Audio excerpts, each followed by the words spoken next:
Hi, Temple Beth. I'm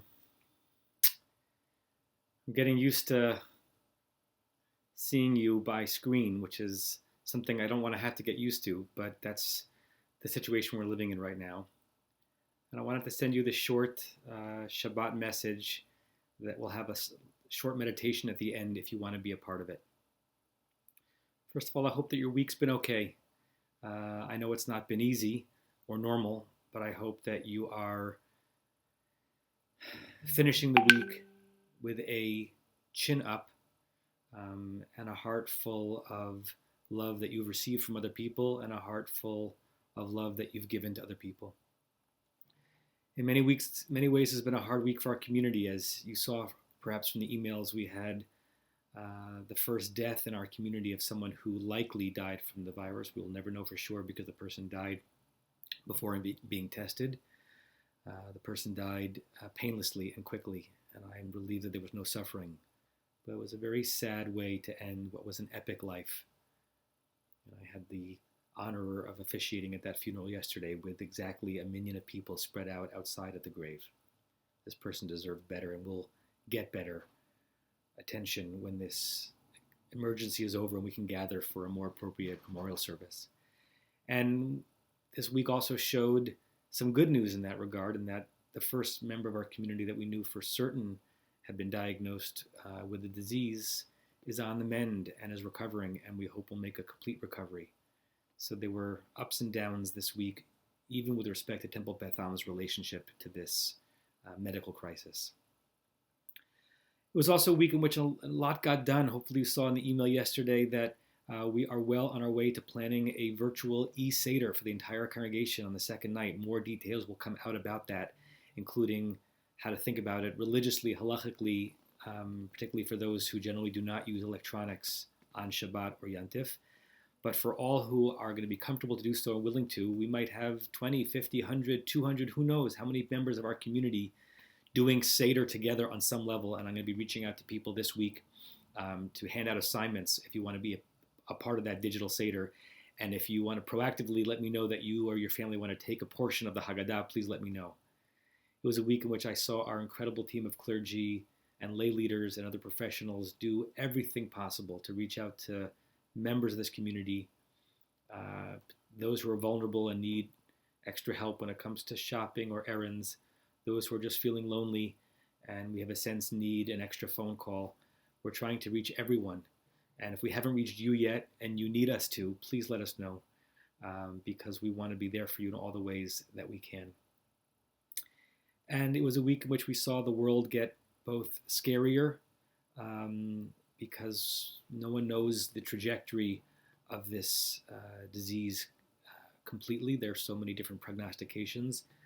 But for me, it was also a week where I saw more of a sense of grit and focus and readiness to do what has to be done in order to protect ourselves and protect others, which is even more important as we imagine our society not turning only to meet our own needs, but others' needs as well. Speaking about others' needs and others' realities, I want to tell you a story. When I was in college in the early 90s in the Upper West Side of Manhattan at Columbia, Columbia's campus is a beautiful campus set in the middle of urban New York City.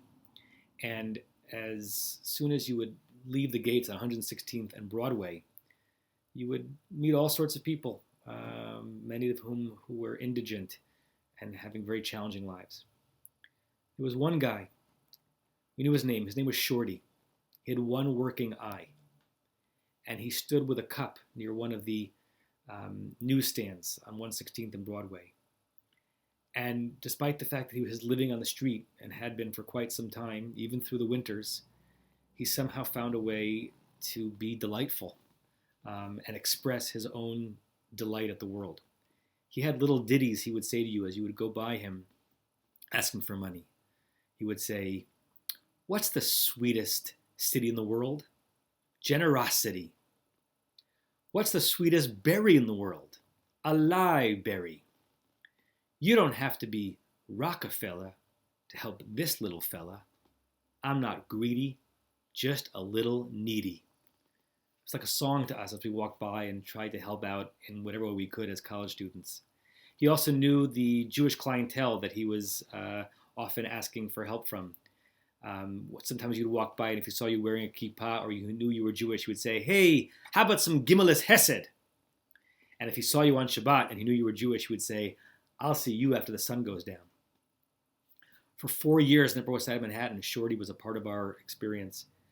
And we tried to extend ourselves both in coins, dollars, food, and the miniature moments of connection and friendship that we could extend. A couple of years ago, I was in the Upper West Side of Manhattan for the first time in a long time. I was touring Noah to different colleges. And we went to Columbia. And we walked out of the gates of the campus to the corner of 116th and Broadway, to that same newsstand that was there.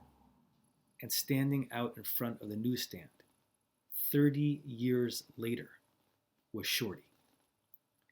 I don't think he recognized me, how many tens of thousands of people had walked by him in the intervening years, but I certainly knew it was he. And there was something about seeing him that was simultaneously devastating and amazing. The devastating piece is obvious.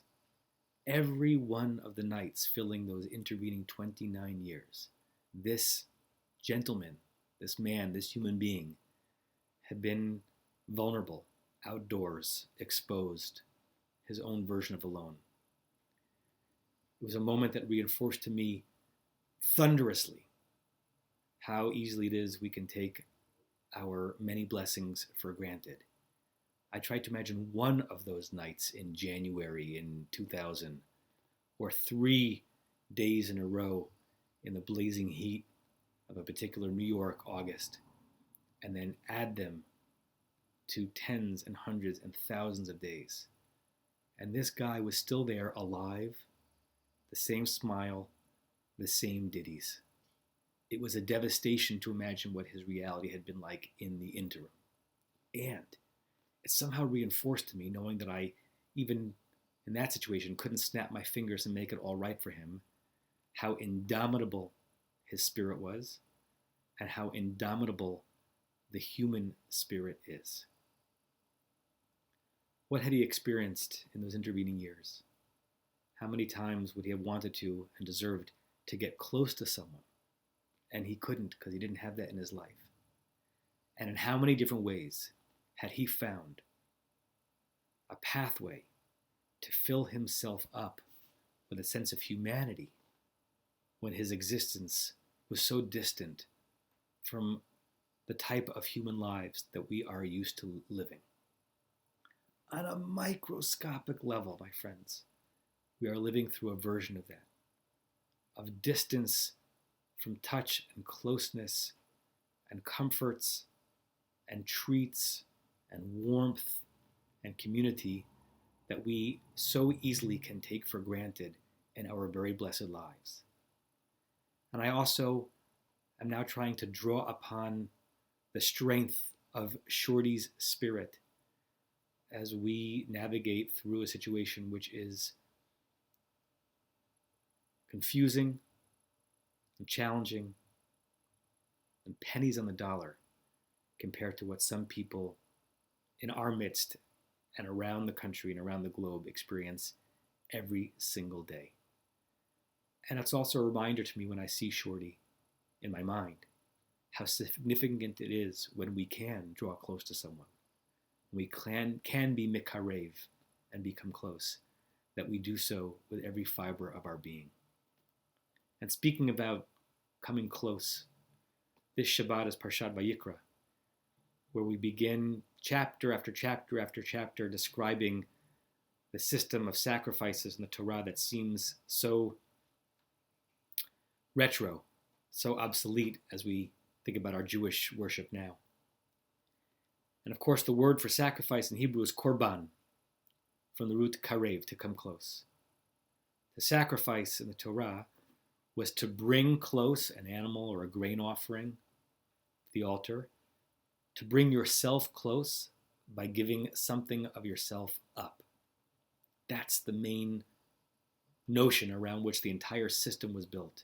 You give up something of yourself that mattered to you You draw it close to God and the altar, and you yourself become close to God and to humanity as a result. I want to share with you a beautiful reading from the 16th century by an author called the Toldot Yitzchak. Rabbi Yitzchak Karo, he was the uncle of Rabbi Yosef Karo, who wrote the authoritative code of Jewish law, the Shulchan Aruch. His uncle Yitzchak Karo lived first in Toledo, Spain, and then probably died in Jerusalem. And he's commenting on the opening line or two of Parshat Vayikra. The verse itself says, Adam ki yakriv mikem korban l'Adonai. When a person is makriv, brings close a korban, a sacrifice, a coming close act to God, mina behema or mina bakar, from different types of animals, umin hatzon, or from sheep, takrivu et korbanchem. This is how you should bring your sacrifice. The Toldot Yitzchak recognizes that in the beginning part of the verse it's a singular, Adam ki yakriv, when a person individually, himself or herself, brings close. But by the end of the sentence, it's plural, takrivu et korbanchem. This is how you, plural, bring your sacrifices close. And what the Toldot Yitzchak says is that this is a reminder of how powerful and how ramifying outward a single act of kindness, a single act of sacrifice, a single act of closeness can be. When you draw close to another person, it's as if you are enabling all of humanity to feel proximity to one another. When you permit yourself to endure a little bit of sacrifice, you're giving permission and encouragement to the people around you, without even realizing it, to do the very same thing. You become the fulcrum on which a society goes from being distant to being close. You become the fulcrum through which a community goes from thinking only about themselves to one that is properly and spiritually self-sacrificial. A single act of sacrifice and closeness can be salvational, not just for you, but for everybody around you. I want to ask that we think about that verse this Shabbat and think of all the ways that we can draw close to the people in our home that we're actually sharing the space with, and the ways that we can draw close to the people who we are not physically close to right now, and how that can build outward and envelop us all in an embrace. And I want you to think about how an act of sacrifice, of a willingness to do without and be without, an act of giving up something that is dear to you, to someone else or to the society around you, how that can be an engine for bringing light and beauty and generosity, which is the sweetest city in the world, to this entire society. That's my prayer and my blessing for us this Shabbat, as we spend one more Shabbat amongst many that might be coming up soon, away from one another in physical distance, but hopefully very, very close to one another in communal and spiritual and relational distance. I remind you that we'll have a Zoom in to Shabbat at 5:15 p.m. today with myself and Rabbi Chorny and Rabbi Schatz from different places.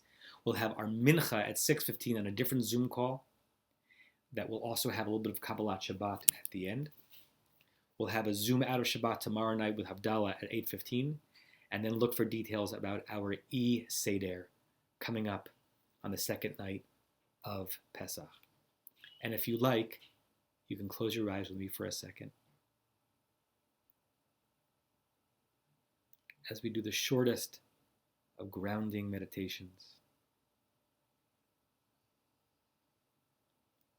Letting your mind settle into your body and your body settle into your mind as you feel a delightful heaviness and weight pulling down your flesh and your muscles and your bones into the embrace of Earth's gravity.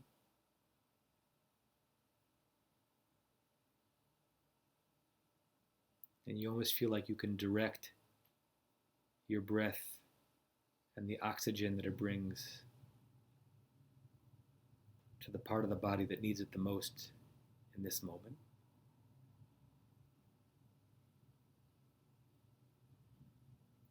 And what I want you to ruminate on and breathe through for just a few quiet seconds. What is your korban this Shabbat?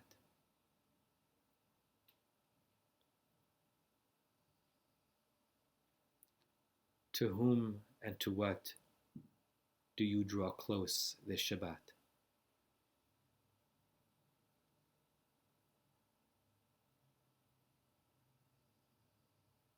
What is your singular act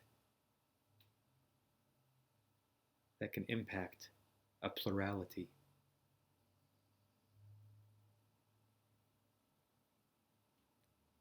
What are you willing to do without and to go without so that someone can have that which they wouldn't have without your korban?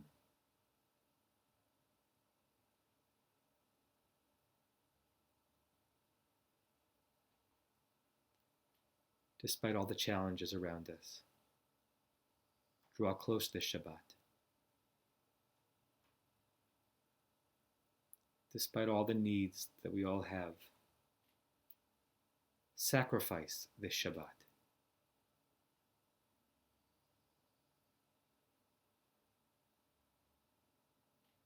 And bring the world closer to one another. Bring the world closer to beauty.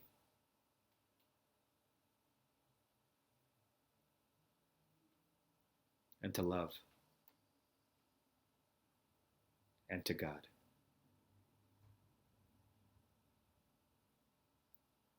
And when you're ready, you can open your eyes. And I say that I miss you, and I love you, and Shabbat Shalom.